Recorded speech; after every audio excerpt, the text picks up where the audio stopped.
Provision is an amount set aside from current year's profit. Provision is an amount set aside from current year's profit. Current year के profit से एक amount को हम side कर देते हैं, ठीक है। Provision is an amount set aside from current year's profit to meet a known liability in future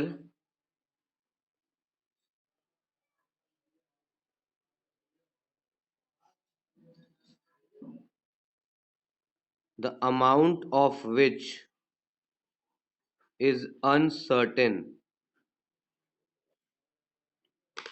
provision का क्या मतलब है? प्रोविजन का मतलब है कि करंट ईयर के प्रॉफिट से हम एक अमाउंट को साइड करके रख देते हैं ताकि फ्यूचर में कोई एक लायबिलिटी आए तो उस लायबिलिटी को हम मीट कर सके, उस लायबिलिटी को पे कर सके। अमाउंट देखो, लायबिलिटी आएगा ये पता है, लायबिलिटी इज नोन, लेकिन उसका अमाउंट अनसर्टेन है, इसका अमाउंट अनसर्टेन है। सी योर पे right from your first or second birthday your parents would have started saving for your marriage or your education, ठीक है।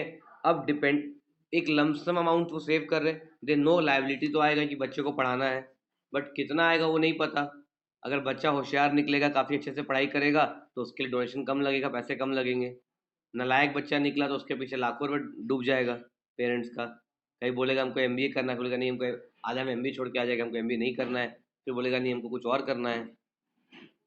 तो प्रोविजन का मतलब है कि अमाउंट हम साइड कर रहे हैं to meet a liability. Liability होगा ये पता है, बट कितना होगा अनसर्टेन है, श्योर नहीं है। तो एक लमसम अमाउंट हम लोग प्रोविजन बनाते हैं। For example provision for debtors, मेरे पास 1 लाख का डेटर है, इसमें से सारे के सारे डेटर्स मेरे को टाइमली पेमेंट नहीं, मेरे को पेमेंट करेंगे, कोई गारंटी नहीं है इसका। हो सकता है कुछ लोग इंसॉल्वेंट हो जाए, कहीं से पैसा नहीं आएगा, तो हम क्या करेंगे, प्रोविजन बनाएंगे for bad and doubtful debt, ठीक है। कि फ्यूचर में बैड डेट होगा उसका अभी से हम लॉस बुक कर लेंगे, अभी से प्रोविजन बना लेंगे, समझ गए। फ्यूचर में जो लॉस होने वाला है उसको अभी से हम लॉस बुक करके अभी से एक लमसम प्रोविजन बना लेंगे। हो सकता है फ्यूचर में लॉस आपको ज़्यादा हो या कम हो, लेकिन हम एक एस्टिमेटेड अमाउंट लेके चलते हैं, समझ गए। Provision for warranties, company warranty देता है अपने प्रोडक्ट पे कि 5 साल का वारंटी है, 10 साल का वारंटी है। हो सकता है कि जो प्रोडक्ट है वो 5 साल में ख़राब हो जाए। अब मान लो कंपनी अगर 1000 पीस एसी बेचा है तो क्या 1000 का 1000 पीस फॉल्ट निकल जाएगा? हो सकता है 1-2 में फॉल्ट निकलेगा, 10 में निकलेगा। तो कंपनी एक लमसम बेसिस पे प्रोविजन बनाता है। Provision is an amount set aside from current year profit to meet any liability in future. The liability is known, liability आएगा ये बात पक्का है, but amount is not certain, amount sure नहीं है कि लायबिलिटी एग्जैक्टली कितना आएगा, लायबिलिटी एग्जैक्टली कितना आएगा ये श्योर नहीं है, ठीक है। So provision is always made on lump sum basis, ठीक है। इसका ट्रीटमेंट क्या होता है, इसका ट्रीटमेंट देखेंगे, इसको नोट करो। अगर आपको क्वेश्चन में देगा ट्रायल बैलेंस के अंदर देगा डेटर्स 60,000 है, ट्रायल बैलेंस के अंदर बोल बोल देगा कि डेटर आपका 60,000 है और बैड डेप्ट 1,000 है, ये ट्रायल बैलेंस के अंदर है, तो ये वाला बैड डेप्ट ऑलरेडी डेटर से माइनस हो चुका है, ये वाला बैड डेप्ट ऑलरेडी डेटर से माइनस हो गया। तो डेटर कितना है, डेटर इज 60,000, बैड डेप्ट is 1,000। Provide 10% provision for debtor, provide 10% provision for debtor. तो इसका ट्रीटमेंट क्या होगा, इसका ट्रीटमेंट क्या होगा प्रॉफिट एंड लॉस अकाउंट में। टू बैड डेप्ट, बैड डेप्ट हमेशा डेबिट होगा बिकॉज लॉस है। 1,000 रुपीज ऑलरेडी डूब चुका है, 1,000 रुपीज ऑलरेडी डूब चुका है, तो ये लॉस हो चुका है, ये मेरा बैड डेप्ट है। तो पीएनएल में डेबिट साइड में सारे लॉसेस को लिखते हैं। तो ये लॉस है तो डेबिट हो गया। इसमें ऐड करेंगे closing provision, provide 10% provision for debtor. ये नीचे एडजस्टमेंट में लिखा है, नीचे एडजस्टमेंट में लिखा है प्रोवाइड 10% प्रोविजन फॉर डेटर, कि भाई 10% ना और प्रोविजन बना ले, ये और डूबेगा, ठीक है, ये और डूब सकता है। तो ऐड क्लोजिंग प्रोविजन, ठीक है।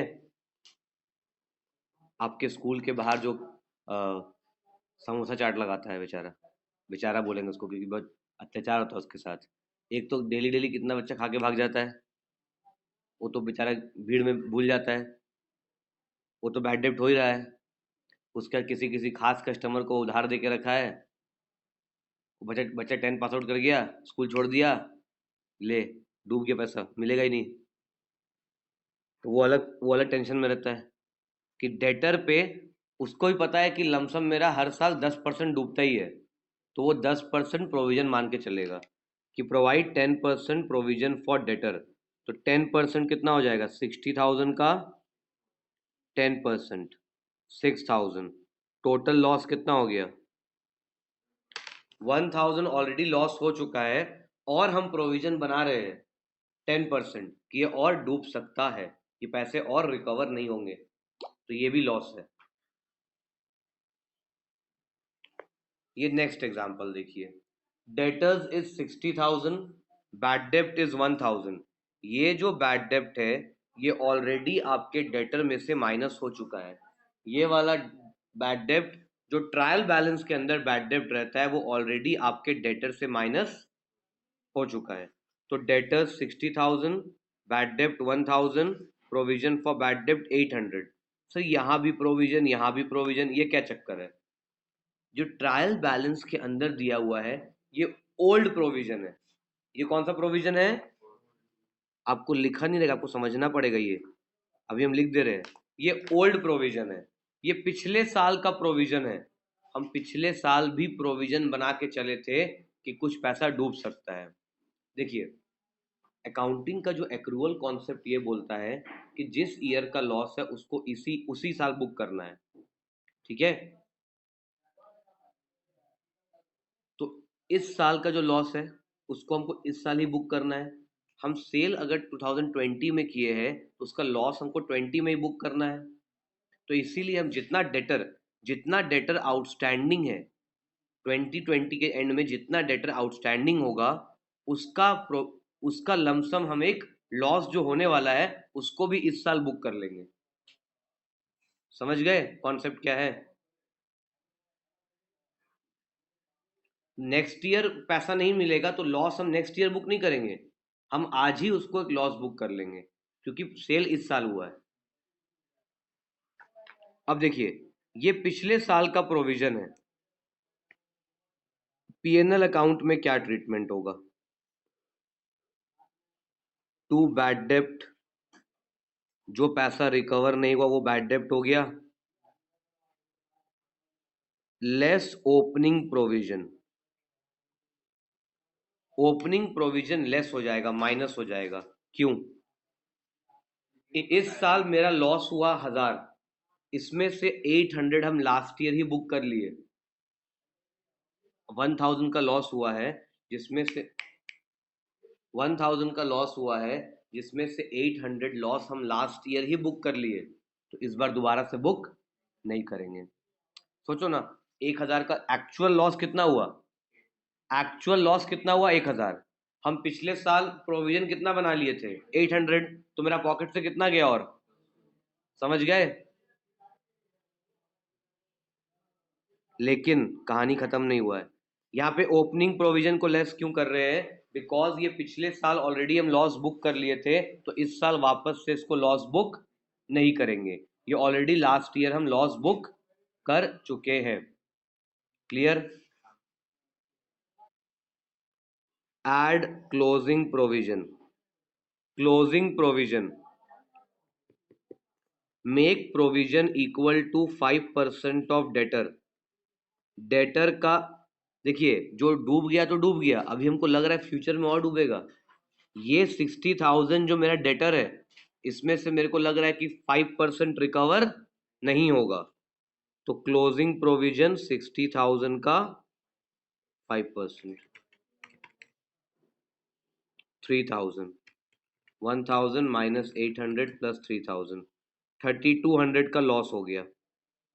कॉमन सेंस ना, इस साल 1000 में से 800 गया, 200 का लॉस, और लग रहा है कि 3,000, तो 3,200 का लॉस हो सकता है। अंडरस्टूड? नोट कर ली इसको। बैलेंस शीट में क्या ट्रीटमेंट होगा? बैलेंस शीट में से देखिए डेटर कितने का है, देखो रियलिटी में रहना चाहिए, डेटर 60,000 का है, लेकिन इसमें से कितना होगा, प्रोविजन को माइनस कर देंगे। कौन सा provision? Closing provision. Closing provision 60,000 का डेटर है मेरे पास, लेकिन मेरे को फील हो रहा है कि ये 5% मिलेगा नहीं, तो जो नहीं मिलेगा वो क्या है, मेरे लिए लॉस है। तो हम अपना रियलिटी में रहेंगे, हम 60,000 नहीं मान के चलेंगे, 60 माइनस 3, हम 57,000 को एसेट मानेंगे कि मेरा 57,000 का ही एसेट है। समझ गए? ये क्लियर हुआ? अब आगे देखिए, नेक्स्ट एग्जाम्पल, एग्जाम्पल नंबर 3। देखिए, अगर आपको डेटर दिया है, बैड डेट दिया है, प्रोविजन फॉर बैड डेट दिया है, ये ट्रायल बैलेंस के अंदर दिया है। जो बैड डेट ट्रायल बैलेंस के अंदर है वो ऑलरेडी डेटर से माइनस हो गया। नीचे में लिखा है फर्दर बैड डेट। देखिए, ट्रायल बैलेंस बनने के बाद भी हो सकता है कि कुछ पैसा डूब जाए। आपने 31 मार्च को ट्रायल बैलेंस बना लिया, उसके बाद आपको लग रहा है कि और फर्दर बैड डेट हो गया, ठीक है, तो वो उसको बोलते हैं further bad debt. Bad debt which is incurred after the preparation of trial balance. तो ये ट्रायल, ये वाला बैड डेट डेटर से माइनस नहीं हुआ है। समझ गए? मतलब 60,000 में से ही 500 डूब गया। फर्दर बैड डेट डेटर से एडजस्ट नहीं हुआ है। अब पीएनएल अकाउंट में क्या ट्रीटमेंट होगा? 2 bad debt, sir 1,000 bad debt हो गया, सर ऐड कर दीजिए आप फर्दर बैड डेट। 1,000 तो डूबा था, 500 और डूब गया। सर लेकिन नहीं नहीं, हम प्रोविजन बना के रखे थे, ओपनिंग प्रोविजन 800। कॉन्सेप्ट समझोगे तो बहुत अच्छा है, लेकिन एग्जाम के लिए कॉन्सेप्ट नहीं, आपको याद रहना चाहिए treatment. 2 bad debt add further bad debt, less opening add closing, less opening add closing, ये एडजस्टमेंट ऑलमोस्ट हर सम में रहेगा। क्लोजिंग प्रोविजन कितना बनाना है? 5% ऑफ डेटर। डेटर, डेटर कितना है? डेटर है 60,000, माइनस करिए, सॉरी माइनस करिए फर्दर बैड डेट, ये नहीं, फर्दर बैड डेट माइनस करने के बाद जो अमाउंट आएगा उस पे प्रोविजन बनेगा। 60,000 में से तो 500 डूब गया ना, जो पैसा में डाउट है उसके ऊपर बनाते हैं प्रोविजन, पर 500 तो कंफर्म है कि डूब गया, तो 60,000 माइनस 500 इंटू 5%, 2975, क्लोजिंग प्रोविजन 2975, 59,500, 59,500 का 5%, 59,500 का 5%, 1,000 plus 500 minus 800 plus 2975, 3675। Balance sheet में क्या जाएगा? Debtor minus further bad debt minus closing provision, debtor minus further bad debt minus closing provision. इसको लिख लेना अच्छे से, स्पेस नहीं, यहाँ पे लिख दे रहा एरो देके, फर्दर बैड डेट और क्लोजिंग प्रोविजन माइनस हो जाएगा।